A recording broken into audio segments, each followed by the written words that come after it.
ఈరోజు దీర్ఘకాలికంగా అపరిష్కృతంగా ఉన్న ఉద్యోగుల సమస్యలపై రాష్ట్ర జేఏసీ పిలుపు మేరకు ఇవాళ 27 నాడు అన్ని జిల్లా కలెక్టరేట్లో మహాధర్నా కార్యక్రమాన్ని ఏర్పాటు చేయడం జరిగింది. అదేవిధంగా జిల్లా కలెక్టరేట్ కరీంనగర్ లో కూడా ఆ రోజు పెద్ద ఎత్తున నిరసన కార్యక్రమాన్ని ధర్నా కార్యక్రమాన్ని చేపట్టబోతున్నాము.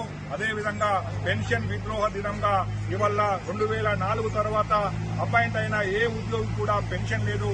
దానికన్నా ముందు అపాయింట్ అయిన ఉద్యోగులకు వాళ్ళ పెన్షన్ ప్రభుత్వం నిర్ణయిస్తే 2004 తర్వాత అపాయింట్ అయిన ఉద్యోగుల యొక్క పెన్షన్ ను షేర్ మార్కెట్లు డిసైడ్ చేయవలసిన పరిస్థితి వచ్చింది. కాబట్టి పెన్షన్ విద్రోహ దినంగా మనం సెప్టెంబర్ 1 రోజు చేస్తున్నాము.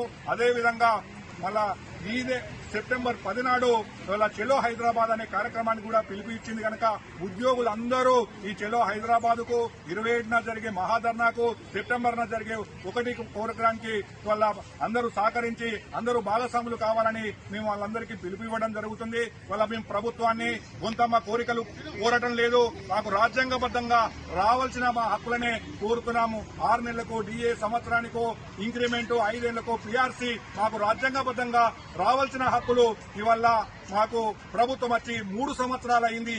3 సంవత్సరాలుగా 6 డిఏలు పెండింగ్ ఉన్నాయి. మా హెల్త్ కార్డులు అమలు నోచుకోలేదు, పీఆర్సీ అమలు కాలేదు. ఇవాళ సిపిఎస్ ను రద్దు చేసి ఓపీఎస్ ను పునరుద్దరిస్తామని వారు ఎన్నికల మేనిఫెస్టోలో పెట్టారు. వాళ్ళు పెట్టిన ఎన్నికల మేనిఫెస్టోను సిపిఎస్ విషయాన్ని వాళ్ళు ఊసే ఎత్తడం లేదు. ఇవాళ మా ప్రభుత్వ ఉద్యోగులు 30-35 సంవత్సరాలుగా ప్రభుత్వం కోసం, ప్రజల కోసము రోజు ఎవరి నెల వాళ్ళు దాచుకున్న డబ్బులు కూడా పోగు చేసుకుని తమ బిడ్డల పెళ్లిళ్ల కోసం కావచ్చు, వాళ్ళ నూతన గృహ ప్రవేశాన్ని కోసం కావచ్చు, ఆరోగ్య రక్షణ కోసం దాచుకున్న డబ్బుల కోసము ధర్నాలు చేయవలసిన దౌర్భాగ్య పరిస్థితులు వచ్చినాయి.